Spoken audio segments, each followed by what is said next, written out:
This is Win News. Police are working to formally identify an elderly woman killed in a crash on Crookwell Road overnight. 3 other people were injured when a car and a utility collided head-on at speed along the notorious stretch. A smashed-up sedan and a crumpled ute, the signs of our latest rural roads tragedy.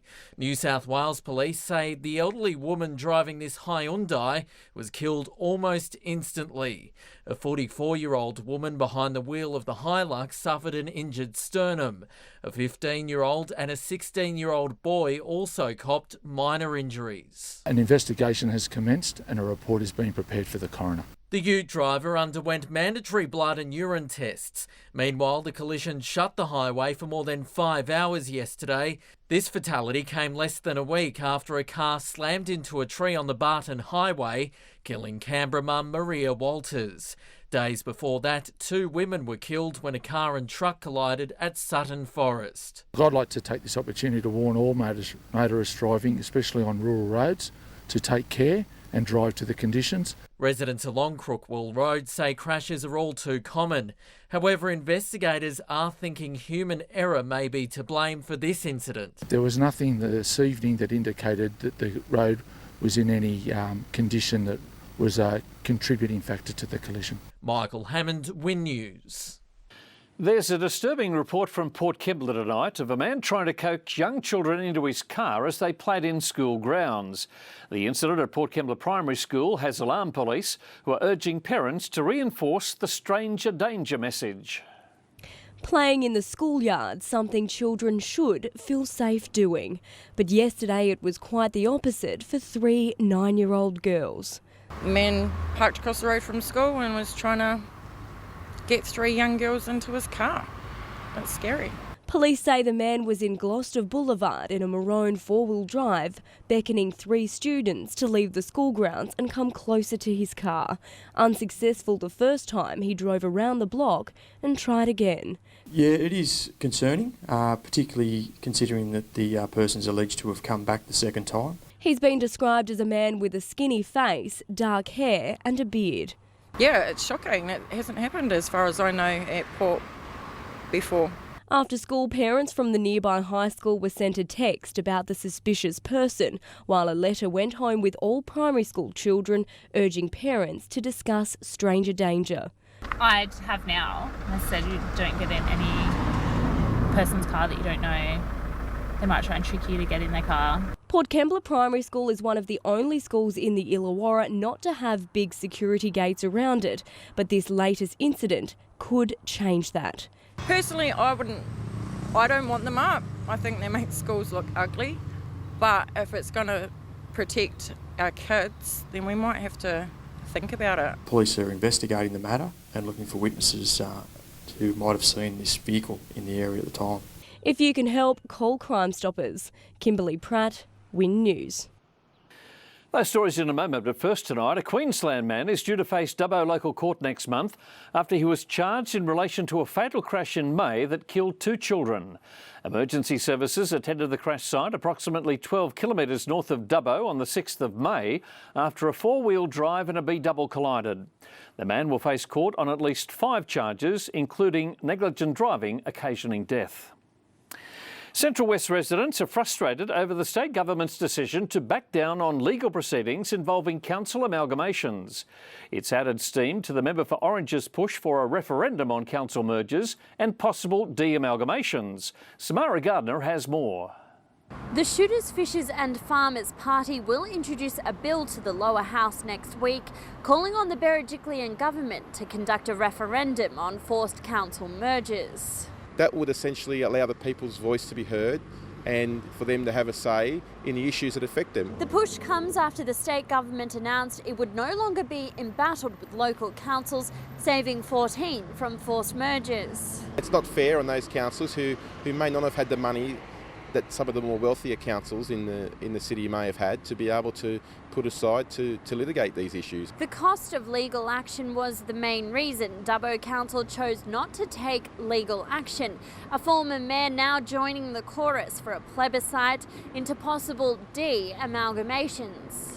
You would think that the state government saying that we got it absolutely wrong with these amalgamations and stopping any further amalgamations would say, let's go back and at least have a look at some of those amalgamations. Meanwhile, the entire process has been slammed by the Orange City Mayor. An opportunity, a great opportunity lost, it will come back. It's just that the politicians at the present time just don't have the backbone really to follow it through. In a statement, Premier Gladys Berejiklian said the state government is proud of what's already been achieved for local communities in the 20 merged councils, where significant savings and improvements to services and infrastructure have been delivered. The Shooters, Fishers and Farmers referendum bill is slated for debate in Parliament next Thursday. The final preparations are being put on a major commemoration for the victims of the deadly Thredbo landslide.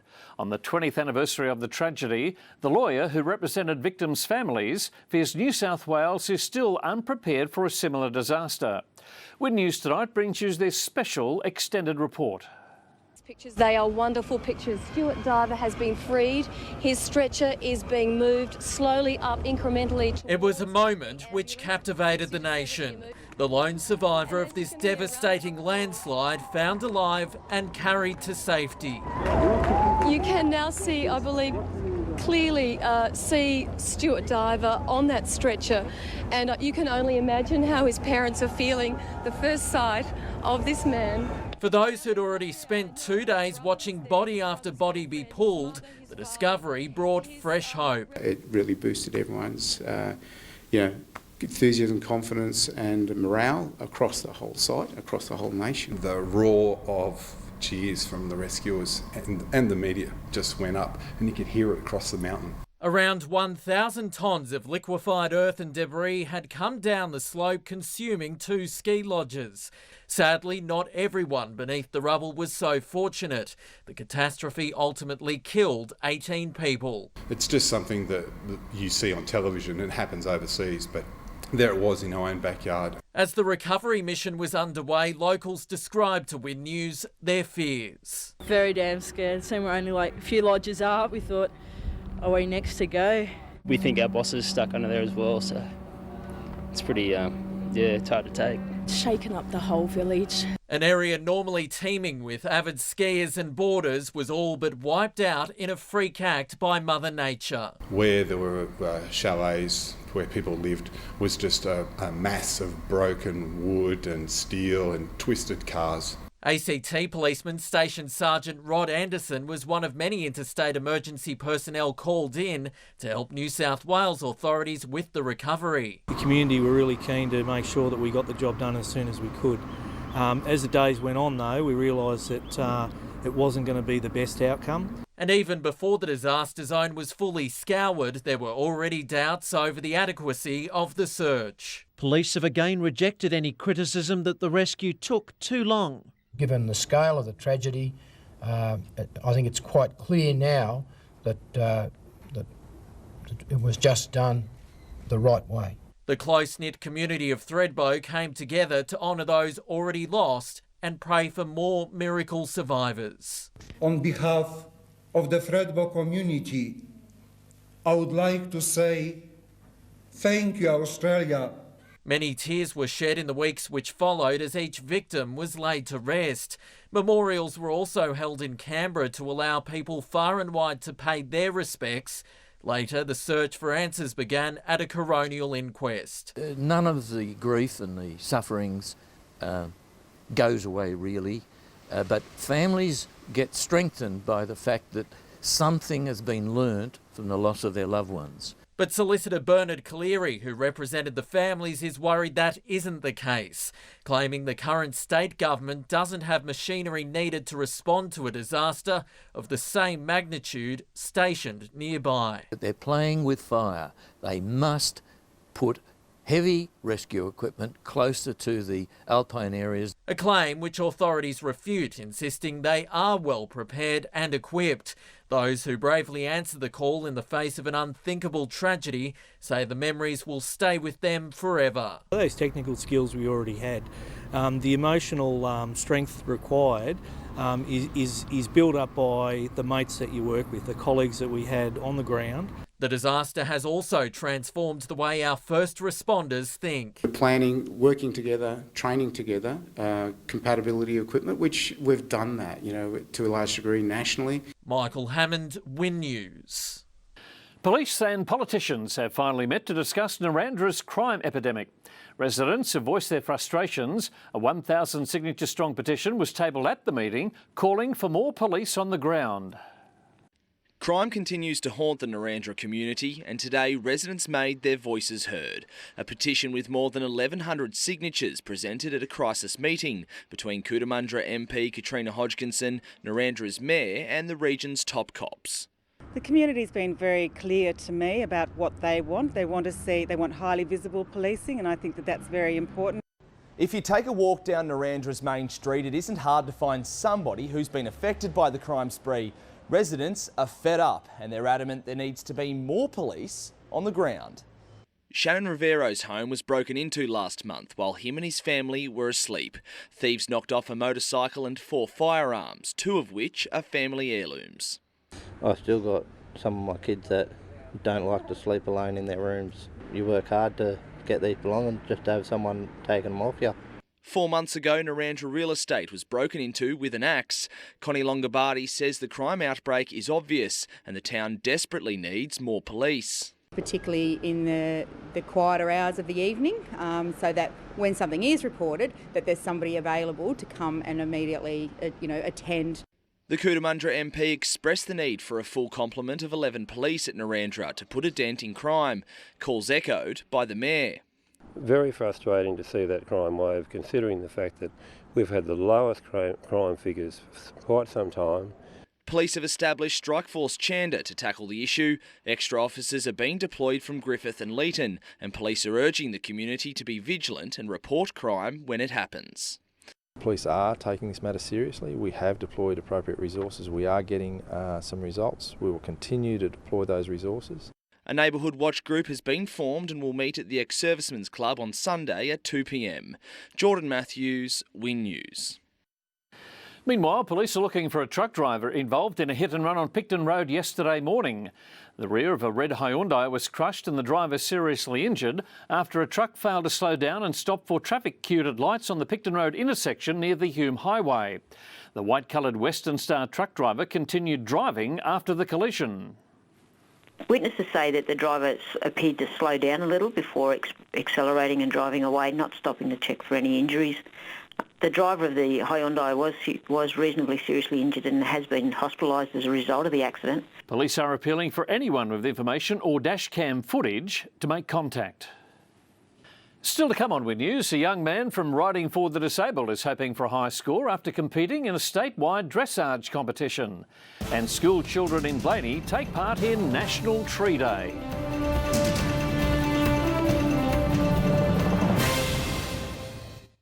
Welcome back to Win News. Bathurst Riding for the Disabled community is hoping for a win after one of its star riders received an excellent score in a statewide dressage competition.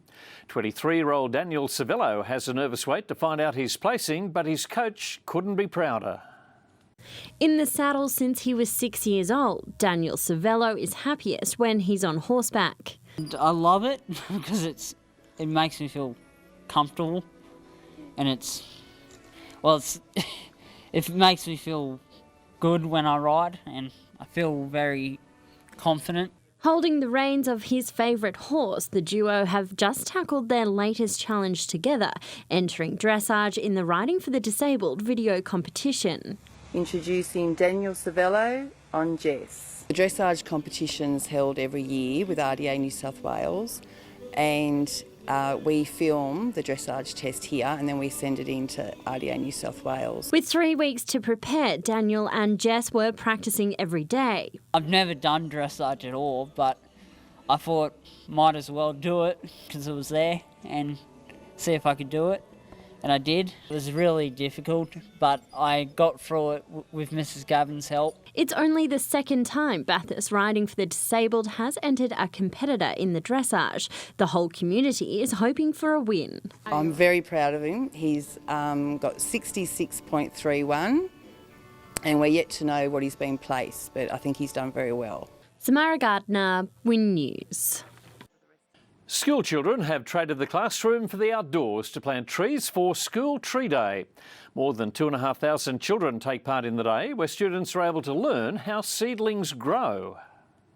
Lining up to take part, these kids are excited to be participating in School Tree Day. My favourite thing is that we get to be involved and plant the trees. The school's Tree Day allows children to plant new trees to help save the environment. A football field of trees is demolished every 2 seconds throughout the world, so council and the team and the staff joining with local councils is really happy to be supporting this. And those who are ready to get their hands dirty are really learning what the day is all about. Because if you did plant trees, you won't have any carbon dioxide. My favourite thing would probably be the end result of everything grown.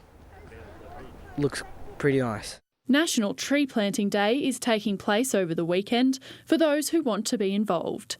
Annabelle Amos, Win News. Year 11 students from Dubbo and surrounding schools have gained extra insight into the evolution of native plants and animals. Experts from Sydney shared their knowledge at the Evolution of the Australian Biota workshops at Taronga Western Plains Zoo. About 80 students from 3 local schools learnt how plants and animals survive in Australia's constantly changing environment at a course run by Taronga Western Plains Zoo. It gets them out of the classroom and helps them interact with people that are actually experts in the field of the knowledge. It brings real life into their studies as well as just classroom information, but getting the actual hands-on activities. Experts in their fields put a local spin on learning. So really, getting the kids to imagine back, 100,000 years ago of herds of these giant wombat-like creatures called diprotodon roaming around Dubbo, I think it is really quite significant because it's giving them context of where they live and the history. Australia has a huge number of unique plants species, so we've brought some fossils out to show them of some fossils that were found not that far from here and comparing them to some modern day plant species. With a special guest dropping in, it's a softer touch to studying HSC biology. You get to understand how everything has formed and how we all came to be in essence, and plants specifically are the essence of ecosystems, and they are the reasons that we are able to have evolved. Exams are just around the corner, so these students are paying close attention. It's really good for our topic, Australian biota, which we studied earlier in the term, because we're doing, it'll help with our end of year exams coming up, and it'll just help, I think, for biology in general later on in the years. Alison Dance, Win News. Friday Sport is next, with South Sydney depleted but determined to take down Tumbarumba in Group 9. And the race for 5th between Ag College and Albury in Southern Inland Rugby comes down to the final round.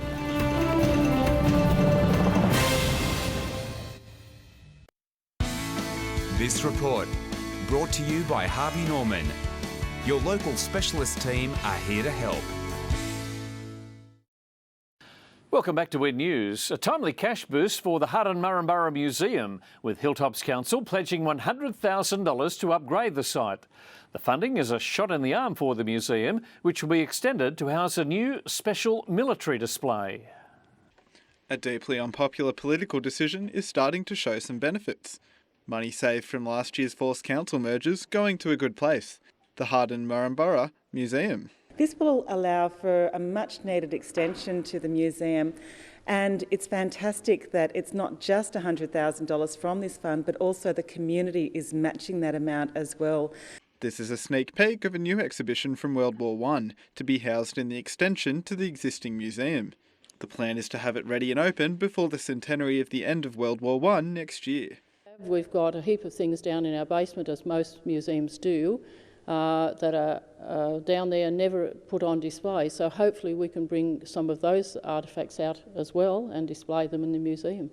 It's hoped the new and improved museum will help bolster tourism and encourage members of the public to bring in new artefacts to be displayed. So lots of people come in here looking for ancestors who were light horsemen, doing research on family history, so forth. So this is very, very exciting for us. Andrew Salinas, Win News. After more than 25 years, Cootamundura's iconic town clock is finally up and running again. The 2-year, $30,000 restoration finally complete, and residents couldn't be happier. Built in 1881, the clock tower sits proudly above the town's historic post office, chiming loud for all to hear. After years of silence, the community rallied together, residents parting with thousands of dollars to get their beloved clock back up to scratch. I've never seen a country town like it. If anything needs to be done, they all chip in and donate whatever they need to donate to get it done. The restoration started in 2015 with the help of a Sydney-based master clockmaker. Pulled the insides out of the clock, all the insides of it, and the hands off the outside. Took them back to Camden with him, and in about 6 or 7 months, he refurbished the whole thing back to original. Following the installation of a new pendulum regulation system, everything's good as new. The new system runs from satellite GPS, meaning residents will only have to make the steep climb to adjust for daylight savings. The final stage of the restoration wouldn't have been possible without nearly $3,000 of funding as part of the state government's Stronger Communities Fund. So it's going to be just great for the residents of Cootamundra, knowing that their clock is guaranteed to work for the next 50 to 75 years or beyond. Matthew Burgess, Win News. Apologies for the major problems we're having with tonight's bulletin. Weather-wise, a warm and windy weekend and a change coming through on Sunday. Temperature-wise today, Sydney 19, Wollongong 18, Nowra 19, Ulladulla 17, 18 in Batemans Bay, Maria 19, 17 the top in Bega and Merimbula. Maximum of 10 for Cooma, Bombala and Jindabyne, Perisher 1, Thredbo -2, Goulburn 12, Yass 13. 14 the top recorded in Gungahlin, Bungendore, Canberra, Queanbeyan and Braidwood. Checking the forecast for the ACT and district, areas of morning fog and frost, mainly about the ranges, before a sunny afternoon. Light winds becoming west to northwesterly, 15 to 25 k's in the morning. Canberra tomorrow 16, Tuggeranong 16, Queanbeyan 15, Yass 16, Goulburn -1 to 15. The forecast for the Snowy Mountains, areas of fog and frost in the early morning, then a mostly sunny Saturday. Winds north to northwesterly, becoming light northwesterly at 35 to 55 k's an hour in the late evening. Perisher up to 7 tomorrow, Cooma down to -7, Thredbo 4, 15 in Jindabyne, 16 in Bombala. The forecast for the south coast, areas of fog in the early morning and frost in the north, a mostly sunny Saturday. Light winds becoming west to northwesterly in the middle of the day. Ulladulla looking at 20 tomorrow, Batemans Bay 21, Narooma 20, Bega 20, Merimbula 19. Sunrise expected at 1 minute past 7. It should drop out of the sky at 19 past 5. Looking at the forecast in Canberra, tomorrow 16 for Canberra, Sunday 17, Monday 12, Tuesday 15, Wednesday 14, Thursday 11, Friday 12. That is Win News for Friday the 28th of July. Thanks for your patience again with tonight's technical problems. I'm Geoff Phillips. Have a safe, enjoyable weekend. Good night.